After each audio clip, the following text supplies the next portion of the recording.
Pierre-Emerick Aubameyang scored on his Arsenal debut. Manchester City dropped points for only the fourth time this season, and Tottenham were awarded 2 penalties in a dramatic draw at Liverpool. But who's shown enough to make my team of the week? Read the thinking behind my team below and have a go at picking your own. Choose your 11 from the shortlist selected by BBC Sport journalists and share it with your friends. Pick your 11 from our list and share with your friends. Ederson's save from Benmi, as Manchester City drew 1-1 at Burnley on Saturday, was fabulous. However, I have to take you back to the 38th minute of the game. Nicolas Otamendi plays the ball back to Ederson, who is immediately put under pressure by Burnley's Ashley Barnes. The Brazilian goalkeeper, unconcerned by Barnes bearing down on him like a train, casually passes it to Vincent Kompany. He moves the ball slightly more quickly to Kyle Walker, who flicks it around the corner to Bernardo Silva, who passes to Ilkay Gundogan.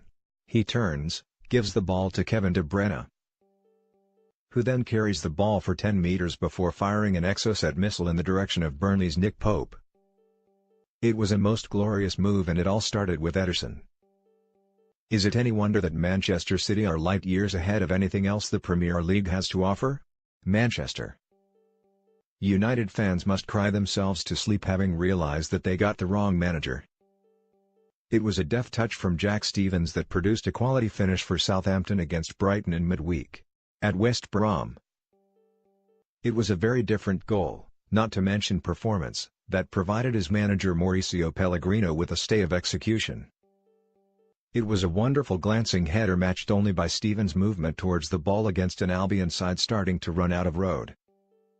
The Saints, however, on the back of a fabulous 3-2 win, must decide whether they are a feeder club for the top 4 sides or are going to try to win something themselves.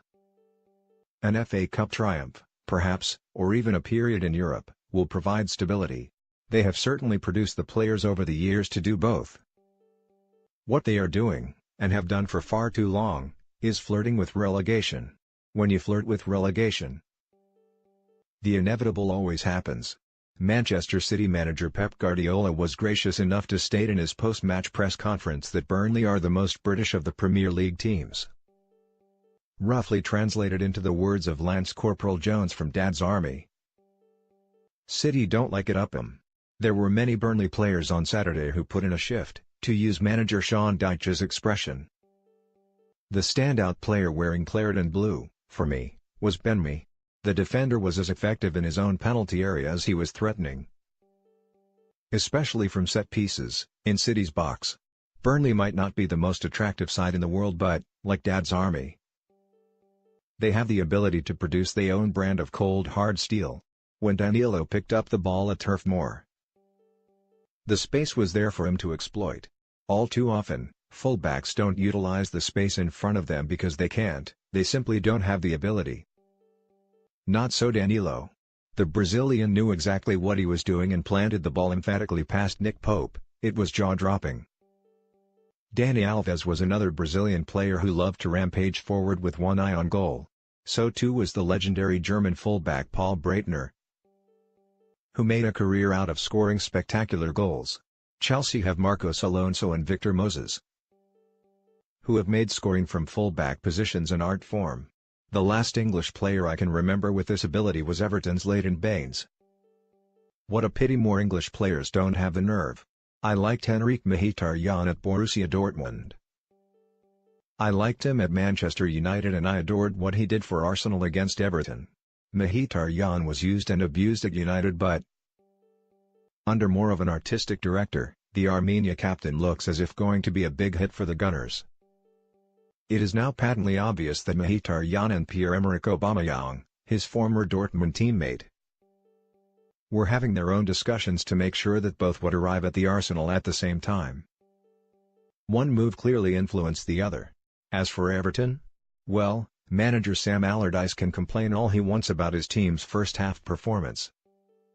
If the Everton manager insists on playing so many unfamiliar faces all at the same time in a new team setup, what does he expect? A Picasso?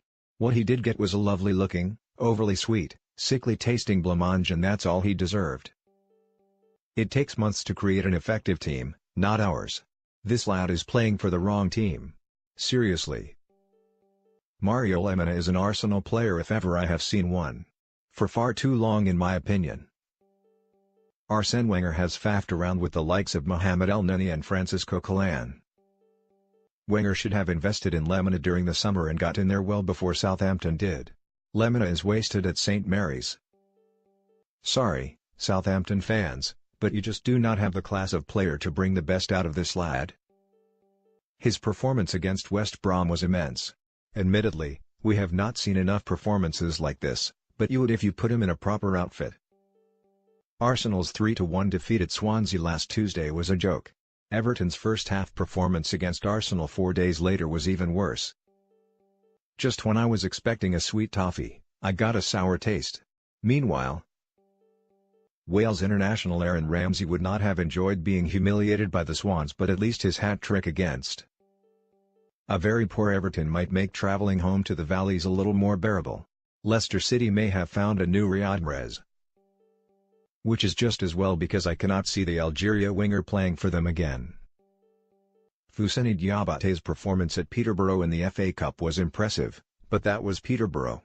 Against a rejuvenated Swansea, he showed the same courage and mental strength Mahrez showed during the Foxes' title-winning season. There is nothing more exciting than seeing a player taking defenders on, and Diabate does it for fun. How tragic then that Leicester's love affair with Mahrez has come to such a dramatic impasse. With a little bit of common sense, everyone would have won.